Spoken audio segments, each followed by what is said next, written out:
I'm 85 years old, and I'm about to tell you something that will probably shock you.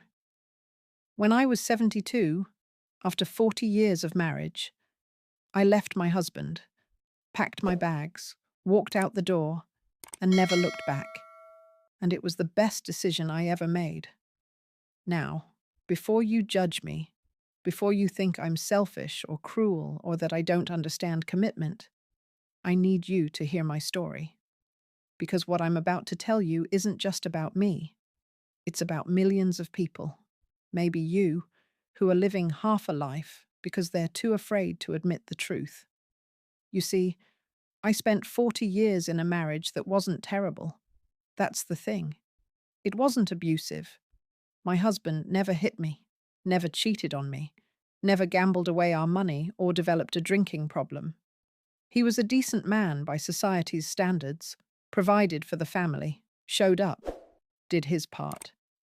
And that's exactly why I stayed for 40 years. Because how do you leave someone who isn't doing anything wrong? But here's what nobody tells you. You can be in a marriage with a good person and still be dying inside. You can have all the boxes checked, the house, the kids, the financial security, and still wake up every morning feeling like you're suffocating. You can spend decades with someone and still be profoundly, devastatingly alone. When I was 32 years old, I married Robert. It was 1971. I was a secretary at a law firm. He was an accountant. We met at a friend's party. He was stable, reliable, respectful. My parents loved him. My friends said I was lucky, and maybe I was, by the standards of the time. He offered security in an era when women needed that. So I said yes to his proposal, put on a white dress, and promised to love him until death do us part. And for 40 years I kept that promise, even as I slowly disappeared. The first few years were fine, not passionate, but fine. We had our routines. He went to work, I took care of the house. We had dinner together, watched television, had sex on Saturday nights like clockwork. We had 2 children, a son and a daughter. We celebrated holidays, took modest vacations. From the outside, we looked like the perfect family. But somewhere around year 7, I started to notice something. We didn't really talk anymore, not about anything that mattered. We discussed groceries and bills and the kids' schedules, but we never talked about dreams or fears or thoughts or feelings. I would try sometimes. I'd say something about a book I read or an idea I had, and he'd nod and say, "That's nice," and go back to his newspaper. I told myself it was normal, that this is what marriage becomes, that passion fades and settles into comfortable routine, that I was being unrealistic to expect more. Every marriage book I read, every advice column, every older woman I talked to said the same thing. Lower your expectations. Appreciate what you have. Marriage is work, not romance. Stop being so demanding. So I stopped demanding. I stopped trying to have deep conversations. I stopped sharing my thoughts and feelings because nobody was really listening anyway. I stopped being myself because there was no room for myself in that marriage. There was only room for Robert's wife, Robert's children's mother, Robert's housekeeper and cook and social coordinator. But who was I? I didn't know anymore. By year 20, I had completely lost myself.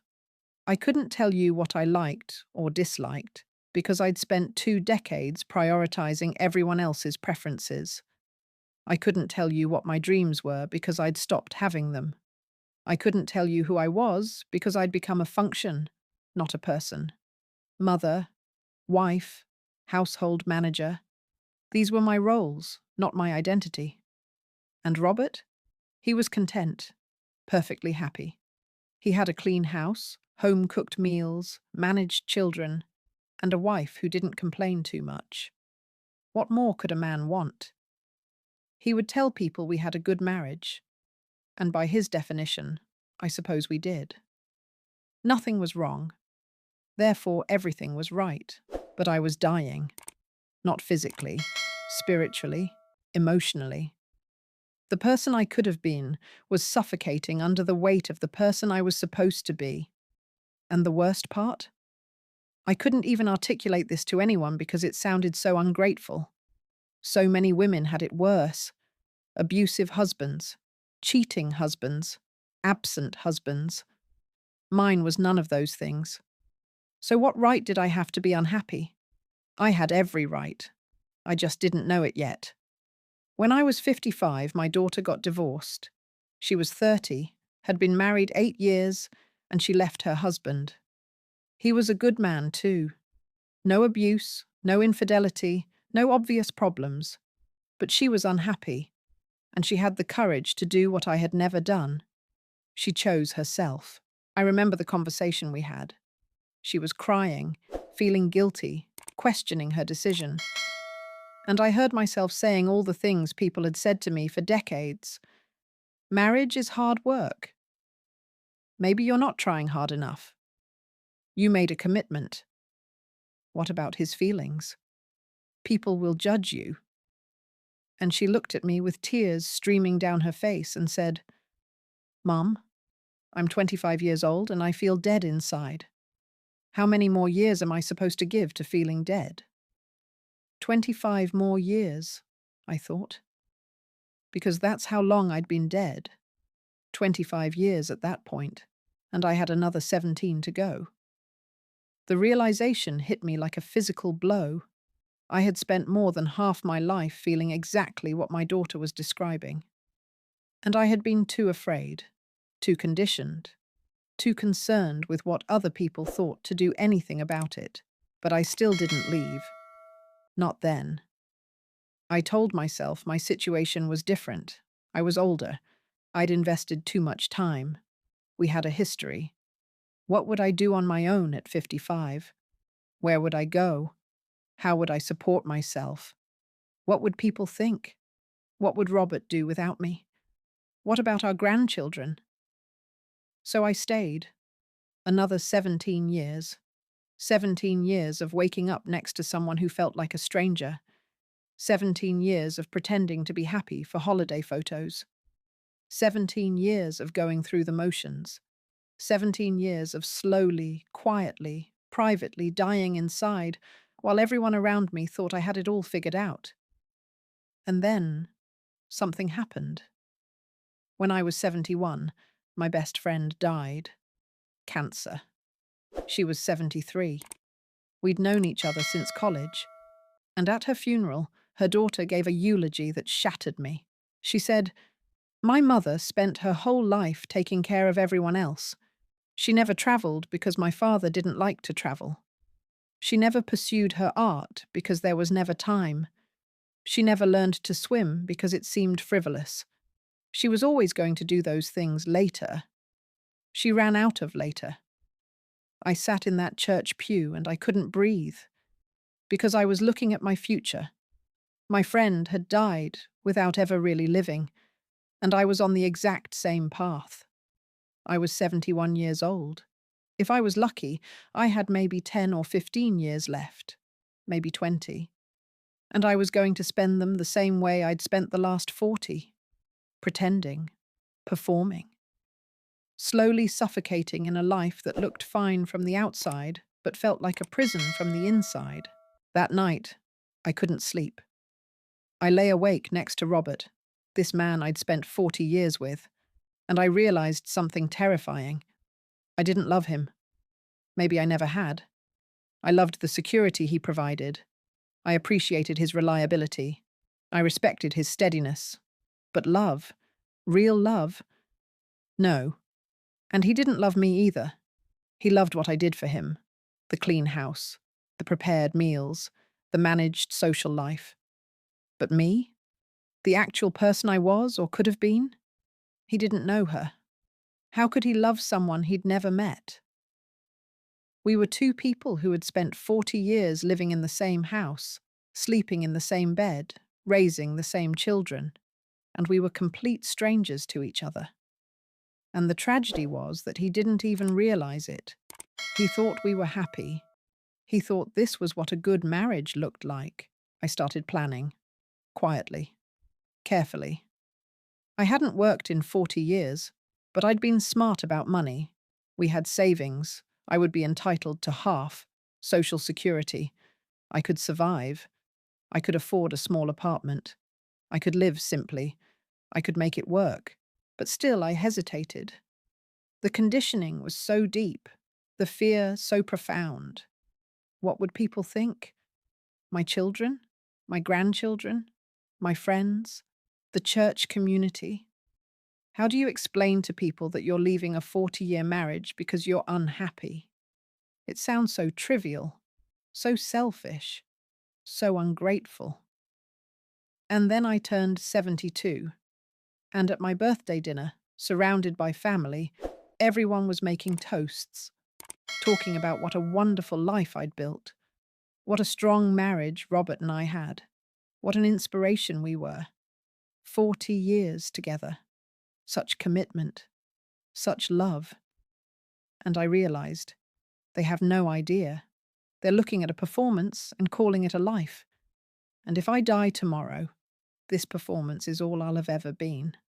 Not a person, just a role. The next morning, I told Robert I was leaving. He didn't understand. How could he? To him, nothing was wrong. We didn't fight. We had a routine. We were comfortable. Wasn't that enough? And when I tried to explain about feeling lost, about never being seen, about living a half-life, he looked at me like I was speaking a foreign language. But we're happy, he said. And he meant it. He was happy. He had been happy for 40 years. It had never occurred to him to wonder if I was. I don't want to make Robert the villain here. He's not.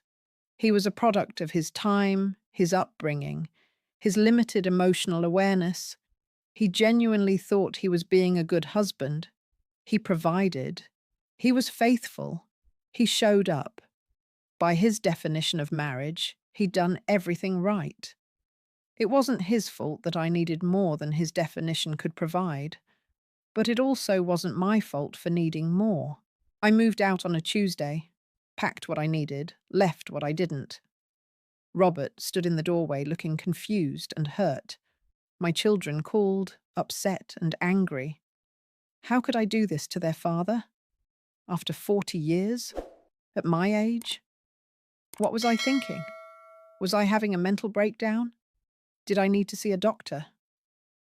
My daughter, the same one who'd gotten divorced decades earlier, she was the only one who understood. She came over to my new apartment, looked around at my small space, my few belongings, my new life, and she started crying. "I'm so proud of you," she said. "I'm so proud of you, Mum." That was 13 years ago. I'm 85 now. And I want to tell you what these last 13 years have been like. For the first time in my adult life, I live in a space that's entirely mine. I decorated it how I want. I eat what I want, when I want. I go to bed when I'm tired and wake up when I'm done sleeping. I don't have to coordinate my schedule with anyone. I don't have to ask permission or justify my choices. I don't have to perform or pretend. I learned to paint. Something I'd always wanted to do but never had time for. Now my apartment is filled with my terrible, wonderful paintings. I joined a book club, not to discuss books with superficial politeness, but to have real conversations with women who actually listen and respond and engage. I started volunteering at a literacy program. I learned to use a computer. I took a ceramics class. I went to Italy, something Robert would never have done because he didn't like traveling. I made real friends, not couples we knew through Robert's work or the neighborhood. Real friends who know me, who see me, who are interested in my thoughts and feelings and experiences. I discovered who I am. Turns out I'm funny. I have strong opinions about art and literature. I love spicy food. I enjoy solitude, but also crave deep connection. I'm more liberal than I was allowed to be in my marriage. I'm curious about everything. I'm creative. I'm independent. I'm a person, a whole, complete person. Not a wife, not just a mother, not a function. A person. Are there hard parts? Of course. I'm 85. I live on a fixed income. I live alone in a small apartment, not a big house. Some family members still don't speak to me. Some old friends chose Robert's side. People at church whispered about me for years. My son took a long time to forgive me. But you know what? I don't care. Because for the first time in my life, I'm free. Free to be myself. Free to make my own choices. Free to live the last years of my life as an authentic person instead of a performed role. People ask me if I regret leaving so late. If I wish I'd done it sooner. Of course I do. I lost 40 years. 40 years I can never get back. 40 years of slowly suffocating. 40 years of living someone else's idea of what my life should be. But I refuse to lose the time I have left. I refuse to die wondering what it would have been like to actually live. And here's what I need you to understand. If you're in a marriage or relationship that's killing you slowly, you don't have to stay.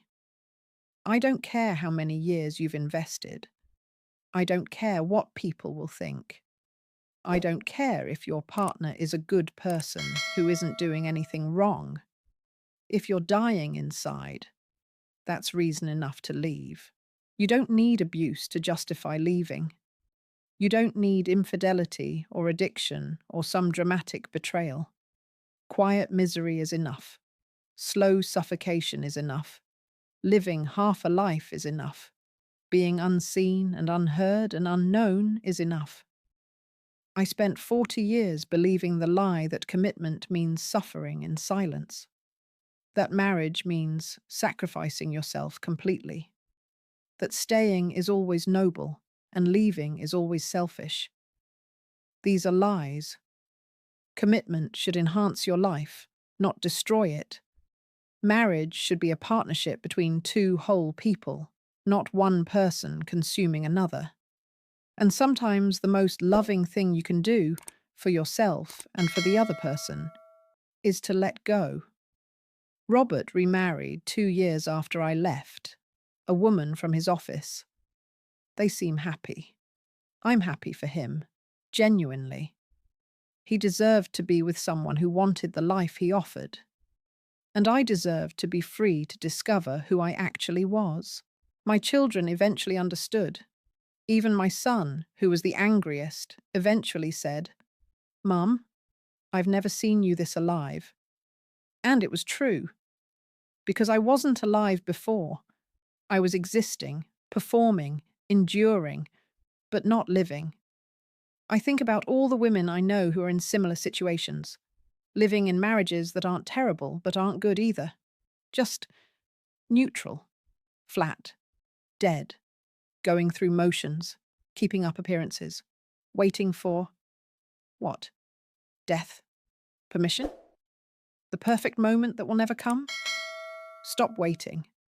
If you're miserable, leave. If you're dying inside, choose life. If you've lost yourself, go find her. I don't care if you're 40 or 60 or 70. You still have time. Not unlimited time.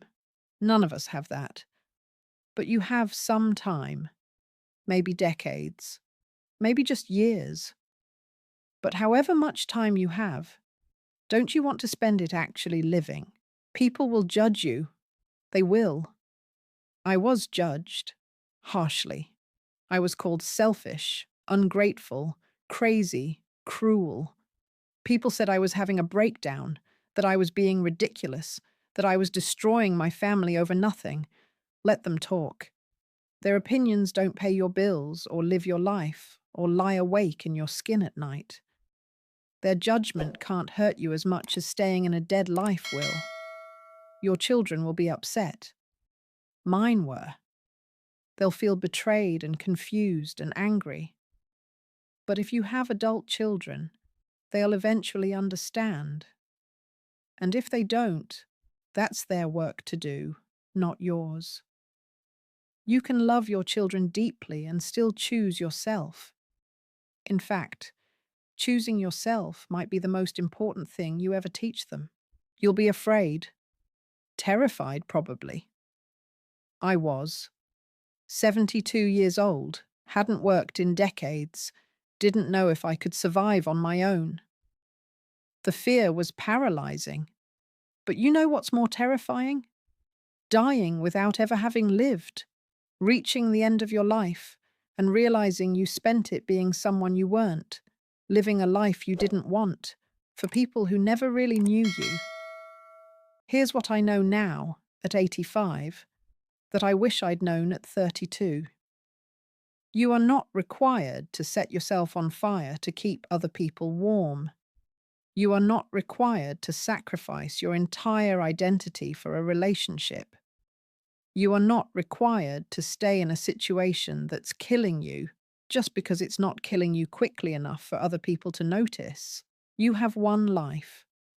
One. Not a practice life, and then a real one. This is it. And every day you spend pretending to be happy is a day you'll never get back.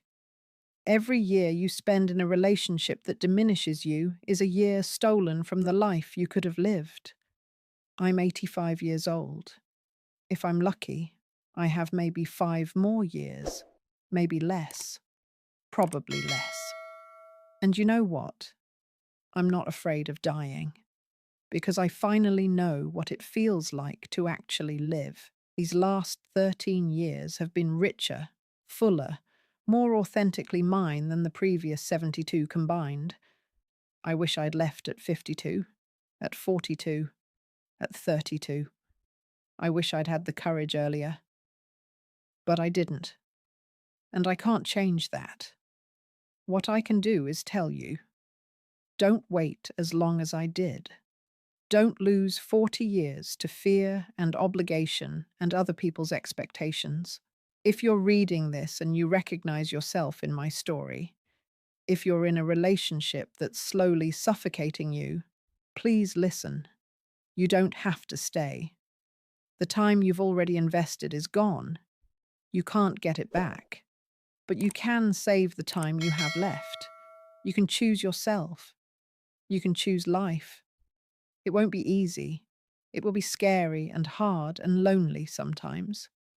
People will judge you. Some relationships will end. You'll have moments of doubt and fear and regret. But I promise you this: living authentically in a small apartment is better than dying slowly in a big house. Being alone and yourself is better than being with someone and lost. Hard truth is better than comfortable lies. I left my husband after 40 years. Best decision I ever made. Not because he was a bad person, but because I finally chose to be a whole person. And if you're dying inside right now, if you're reading this and your heart is racing because you see yourself in these words, I want you to know, it's not too late. It's never too late to choose life. What are you waiting for? Permission? You have mine. The perfect time? There isn't one. Courage? It comes from taking the first step, not before. Certainty? You'll never have it. Less fear? The fear doesn't go away. You just decide your life is worth more than your fear. I'm 85 years old. I spent 40 years in a marriage that was slowly killing me, and 13 years discovering who I actually am. And if I had to choose, if I could go back and stay in that marriage for 13 more years of comfort and security, or leave and have these 13 years of authentic life, I'd choose these 13 years every single time. Choose yourself. Choose life. Choose truth over performance. It's not too late. It's only too late when you're dead. And if you're reading this, you're still alive. So live. actually live. The clock is ticking. What are you going to do with the time you have left?